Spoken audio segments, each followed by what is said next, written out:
What's up, video game enthusiasts? RBG here, hitting you guys up with a video I didn't really want to make. I try to stay away from drama, but as a pretty large YouTube channel, I feel I have to get into this. And it's in regards to the toxic hate Marvel Spider-Man PS4 has been getting from Xbox fans.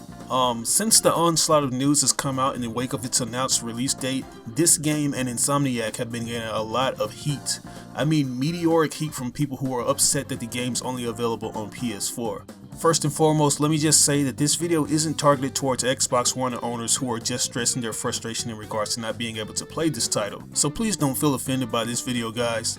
It's perfectly fine to be envious of exclusives if you don't have that console. This video is for the raging zealot corporate slaves out there who have been going out of their way to kill the joy for people who are excited about Spider-Man PS4.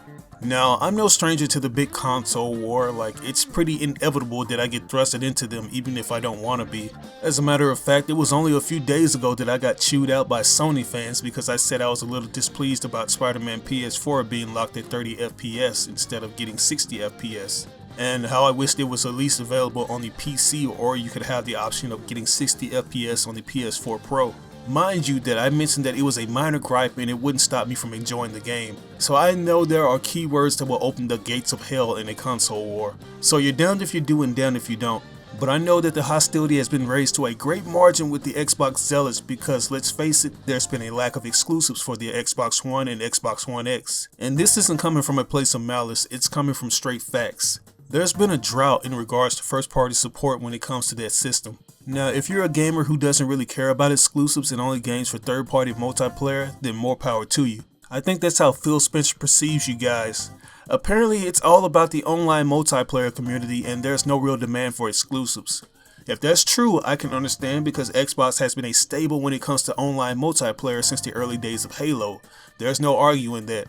But based on the backlash Spider-Man PS4 has been getting, there are people that do care because if they didn't, they wouldn't go out of their way to say how this game is gonna suck. And they wouldn't be pointing their pitchforks at Sony for deciding to make it exclusive to the PS4 and PS4 Pro.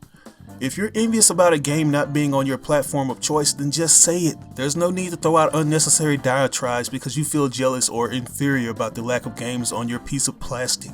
Whenever I say to myself, man, I'm never gonna play that game, or this game looks like it's gonna suck, I wasn't gonna invest my time in going on crusades on every post related to that little title. My mind was pretty much made up, and if that game generated positive praises, then I would consider picking it up later. And some of you fools have the audacity to insult other Microsoft fans who are interested in playing this game, like it's some kind of us or them movement. And it doesn't have to be that way. If you guys would let your voices be heard to Microsoft instead of wasting your time typing flame war rants on your dinosaur computers, you'd have exclusives by now. This is what I love about the PC community, because we don't back down from a fight if we see our developers up to some shady business practices. When they do us wrong, we bend them over backwards and sodomize the hell out of them. We make them lick the scum from the bottom of our toenails. I've seen companies get their act together real quick because they know that the Steam community doesn't play, and they know that the digital downloads make a lot of money in that community. Now correct me if I'm wrong, but the overall idea of buying a console is to play the exclusives. In order to create demand for their consoles, companies hire first-party devs to make their games on that said platform. For example, when the Xbox 360 was coming out and games like Gears of War were only available on that specific platform, I bought the console. After seeing the slew of exclusives coming to the 360, I said, hey, this looks like it'll be a good investment and there are some good games coming out, so let me go ahead and get that console. Little did I know that the red ring of death would make me eat my words, but that's besides the point. At the end of the day, it's all about money with these companies, and it's a smart business move to create exclusive IPs in order to sell their consoles. Now, this is just my opinion, but it's kinda hard to get a AAA game nowadays that just so happens to be a third-party title. Every once in a blue moon we'll get something like Batman Arkham Knight or GTA 5 that caters to gamers on all platforms, but that doesn't always end well, especially when you're trying to make a solid port with no glitches, and boy, we saw how that went with Batman Arkham Knight. So yeah, we're not really guaranteed a good AAA game that's a multi-plat. I kind of find it funny that Insomniac, the same company that's making Spider-Man PS4 and were pretty much first-party developers for Sony, actually went out of their way to venture into those second-party waters. They went over to Microsoft to work on an exclusive game for you guys, a place that most Sony zealots considers enemy territory, and they were very displeased with this move. So keep that in mind. Microsoft hired Insomniac to develop Sunset Overdrive a few years back, and the roles were actually reversed. PlayStation fans were hating on all of you guys, not only because you had exclusives they wanted to play, but also because they felt betrayed by a company that's been developing for their favorite console for years. Now here's the kicker. Although you were jumping for joy and you had an awesome exclusive, did you actually go out and buy it? Because I'm looking at these sales figures for Sunset Overdrive and the numbers are singing a different tune. Let's go see if you guys really supported this exclusive title that Insomniac put all their precious time and energy into making for you guys. According to VGCharts.com, Sunset Overdrive for the Xbox One sold an estimated total of 1.1 million copies worldwide. That may seem like a huge number, but I don't think it was the desired amount Microsoft and Insomniac were aiming at, especially for a AAA game they put a lot of money into. So you can kind of get an idea of who was loyal and who was out there buying those third-party titles with timed DLC. Now let's compare those sales numbers to some of their other first-party developed games like Resistance 3. Now remember, Sunset Overdrive sold 1.1 million copies, but I wonder what Resistance 3 sold. 1.4 million copies. 300,000 more copies than Sunset Overdrive. And mind you, I'm comparing a last gen game to a next gen game. So let's level the playing field and compare next gen to next gen. Let's see what the new Ratchet & Clank PS4 game made, which is one of Insomniac's most famous franchises by the way. 2.2 million copies, and North America wasn't even the leading consumer base. So as you can see, when Insomniac lent you guys an olive branch, you slapped it out of their hands. You didn't even bother supporting their product. Now, I'm not going to say that's the main reason why we haven't seen them develop more games for Microsoft, because I'm not one of their employees. But based on Microsoft's actions and how they've gone out of their way to lay off paid developers, I kind of have a hard time not believing that. And by the way, man, I got to give a huge kudos to Insomniac. Like, this has been a good year for them, man, especially since their baby, one of the games that helped make them who they are, is getting remade. It's kind of funny that old IPs like Crash Bandicoot can still sell well over 3 million copies in this day and age, and I'm pretty sure that the new Spyro Reignited trilogy is going to do the same, because guess what? They have a fan base that's going to actually support the product. So you guys should be grateful that Activision is making it available on the PS4 and Xbox One. Speaking of Activision, weren't they the ones who were developing Spider-Man games for all these years? I don't remember a lot of you guys buying those back then when they were.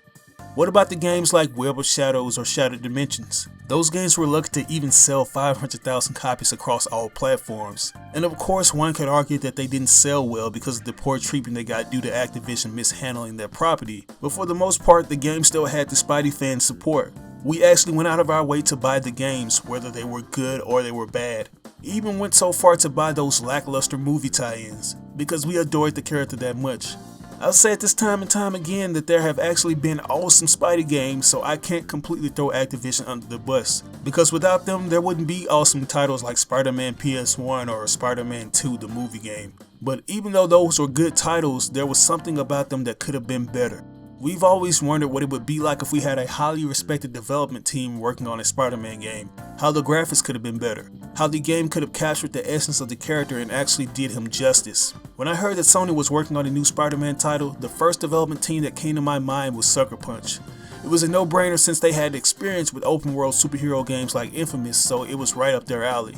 But I wasn't disappointed in the slightest when we got the announcement that Insomniac would be working on it. And I damn sure wasn't disappointed that it was going to be a Sony exclusive, because I knew they were going to put good money into the project. I mean, if you look at it, they are pushing the title. They did go out of their way to give 2 consecutive showcases back-to-back at E3 for 2016 and 2017. And I also knew that Sony would allow Insomniac to take time making the game instead of rushing it out like Activision did with all their Spider-Man games.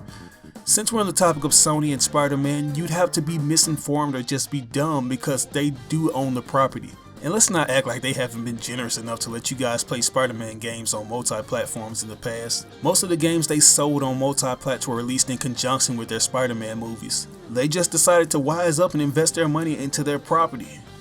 They've already smartened up and allowed Marvel Studios to bring Spider-Man back to his former glory, so why not seize the opportunity to capitalize off a property that you just so happen to own? Now, if you don't want to invest money in actually buying the console, it's on you, don't do it. And if you don't understand why Spider-Man PS4 of all things is being hyped, then it's obviously not for you. That doesn't mean you have to constantly poke at fans who are excited for the title. If you don't understand why this game is getting so much attention, then you most likely have been living under a rock, because Spider-Man is a very big deal in general, and he's the leading seller in superhero merchandise for a reason. So that only adds more to the game's buzz. And he's going to be featured in a blockbuster film that's being shown in theaters a few months before this game's release. If you take all that into consideration, then fans have all the more reason to be hyped about it, especially if they're die-hard Spider-Man fans. But like I said earlier, I'm pretty sure there are Sony zealots out there who provoke this kind of backlash because they find joy in pointing out that the Xbox lacks exclusives. But if you're enjoying your preferred platform, you have no reason to be upset. On the other hand, if you're dissatisfied, you could either A, invest in getting a PS4, or B, complain to the bigwigs at Microsoft about how they need to start making new IPs. I mean, it's obvious that you rather worship a piece of plastic as your holy deity than take a stand and admit that you're a little envious of your competitor. And don't feel bad, because Nintendo fanboys are just as guilty of taking BS from their favorite companies too. If it wasn't for those neutral fans, Nintendo Switch wouldn't have third-party support. But anyways, I think I've made my point. If you want to play the game, then buy the PS4 and stop coming at Insomniac and people who just so happen to own the console. And if you guys are following Insomniac, make sure you retweet this video to them. Maybe they'll want to see this, let them know that we're in their corner on this one.